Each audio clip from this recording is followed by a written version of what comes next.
Good morning বন্ধুরা, আজকে আমি বানাবো পাবদা মাছ। পাবদা মাছ বানানোর জন্য পাবদা মাছগুলো ভালো করে কেটে ধুয়ে নিয়েছি। কেটে ধুয়ে এখন মাছগুলো ভেজে নেব। আর এটা বানানোর জন্য একটা পেস্ট তৈরি করেছি। পেস্টটার জন্য আমি বড় সাইজে 2টো টমেটো সেদ্ধ করে নিয়েছি আর দিয়েছি মগজদানা আর কাজু। কাজু আর মগজদানা আমি আগেই ভিজিয়ে রেখেছিলাম।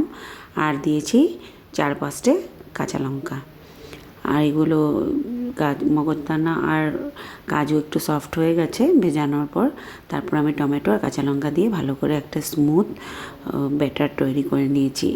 এই ব্যাটারটা একদম স্মুথ হতে লাগবে, একটু খসখসা থাকলে ভালো লাগবে না। মাছগুলো আমি ভেজে নিচ্ছি লাল লাল করে।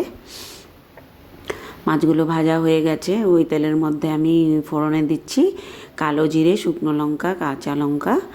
ফোড়নটা ভালো করে ভাজা হয়ে গেলে আমি যেই পেস্টটা তৈরি করে রেখেছি সেটা দিয়ে দেবো তেলের মধ্যে।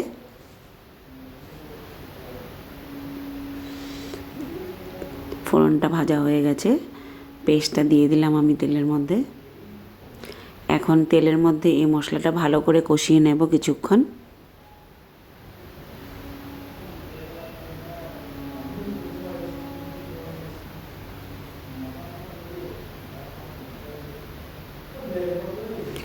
মশলাটা কিছুক্ষণ আমি কষিয়ে নিয়েছি। এরপর এর মধ্যে আমি স্বাদ মতো নুন দিয়ে দেব হলুদ গুঁড়ো, দেব লঙ্কা গুঁড়ো আর জিরে গুঁড়ো দিয়ে সব মশলাগুলো দিয়ে এই পেস্টটার সাথে আবারও ভালো করে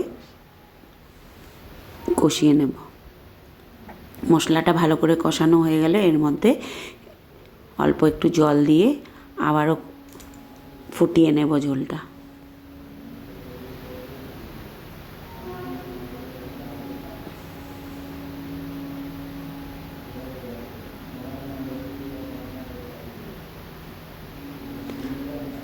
ঝোলটা ফুটে আসার পর আমি একটু জল দিয়ে দিলাম।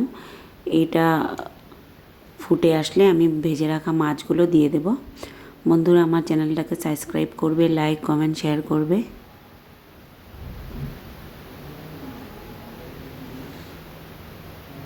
জল দিয়ে আবারও ভালো করে আমি ফুটিয়ে নেব।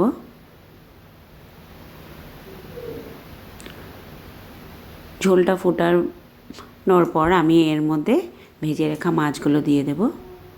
ভেজে রাখা মাছগুলো দিয়ে একটুক্ষণ ফুটিয়ে এর মধ্যে আমি ধনেপাতা কুচি দিয়ে দেব। বাস হয়ে যাবে আমার পাবদা মাছের এই রেসিপিটা। এটা খেতে খুব ভালো লাগে গরম ভাতের সাথে। তোমরাও একদিন বানিয়ে খেয়ে দেখবে, তোমাদেরও ভালো লাগবে।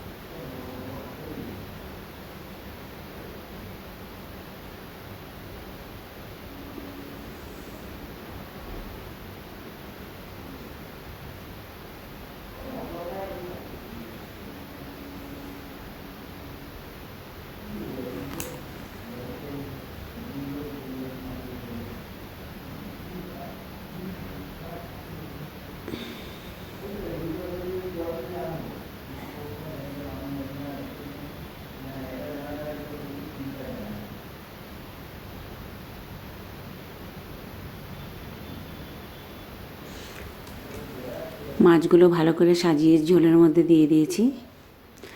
এটা বেশি ঝোল ভালো লাগবে না, মাখো মাখোই ভালো লাগবে।